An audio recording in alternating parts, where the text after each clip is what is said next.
Get ready for the dictation. 10 seconds, 5 seconds, start. Ladies and gentlemen, I am really very glad to be here with you all this afternoon to perform the most pleasant job of inaugurating the Founders Day celebrations of your school. I must at the outset thank you for giving me this opportunity. I now propose to share my random thoughts with you of what I consider to the chief characteristics of a good and ideal school. A good school, in spite of its many difficulties, should never forget the basic fact that the mind of the individual is to be respected. That should, in my view, be the starting point of any true education. I am sure you will agree with me on this vital point. The process of education is a continuing one in which every stage has its own significance. So, it is very necessary that proper care and attention should be bestowed on every stage, because if any mistake is committed in a particular stage, it will have its own repercussions on the next stage and the whole education will get spoiled. A good school directs its educational effort to the development of the whole educational structure and not only to one aspect or part thereof.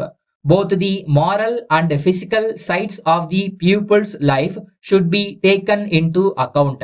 The pattern of education should be so prepared as to lay particular stress on this aspect of the matter. If it is not done, I am afraid we may have to face a very unhappy consequence. A good school should be a place of purposeful activity. It is very essential that those in charge of the school administration should take care to see that the education taught in the school should train the students to be useful citizens of this country of ours in their later life. Unless this is done, the very object of education is likely to be jeopardized, and all the money and time spent on education cannot be considered to have been usefully spent.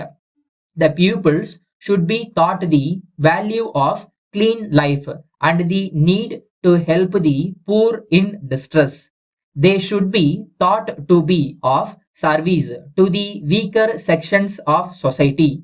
They should be taught the high morals of life and a readiness to work for the common good. If the students were given proper instructions on these lines, I am sure they will really be very good, useful, and ideal citizens in their later life. The community will also greatly benefit by such education given to the students. The utility of the students to the people is a very important factor, and that should be borne in mind while formulating the pattern of education. I hope and trust that I have made this point quite clear to my audience. I appeal to the educationists all over the country to take these suggestions of mine in the right spirit and come forward to revise the pattern of education in the schools in their respective regions. Now, I wish to pass on to another important aspect of education. A good school should initiate in its students the process of self education and a true awakening and desire in them about the role that they will be called upon to play in their later life to assist society. I do hope that the teachers of this school, its students, and their parents will all strive to the best of their ability to make it a place where all the above characteristics of a good school could be effectively demonstrated. With these few words, I conclude my speech. Letter dated 2nd November 2001 from the manager, Atlas Cycle Company Limited, Madurai, to the manager, Cycle Spares Limited, Chennai. Dear Sir, we have received your letter of the 30th ultimo, which was raised several unsatisfactory points.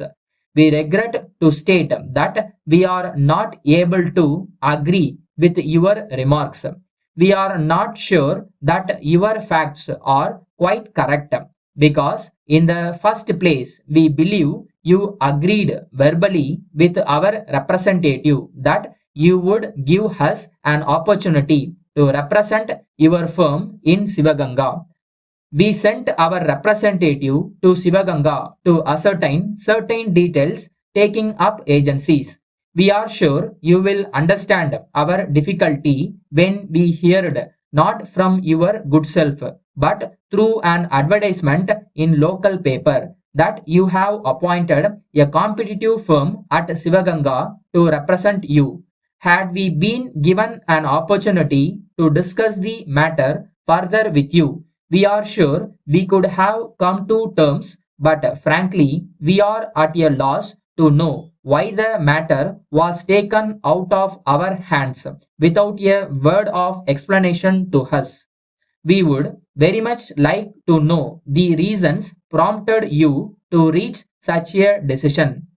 In the circumstances, we are keen in having a free and frank discussion with you to settle the whole matter to our mutual satisfaction. On hearing from you, our representative will see you in person after informing you of his program. Yours faithfully,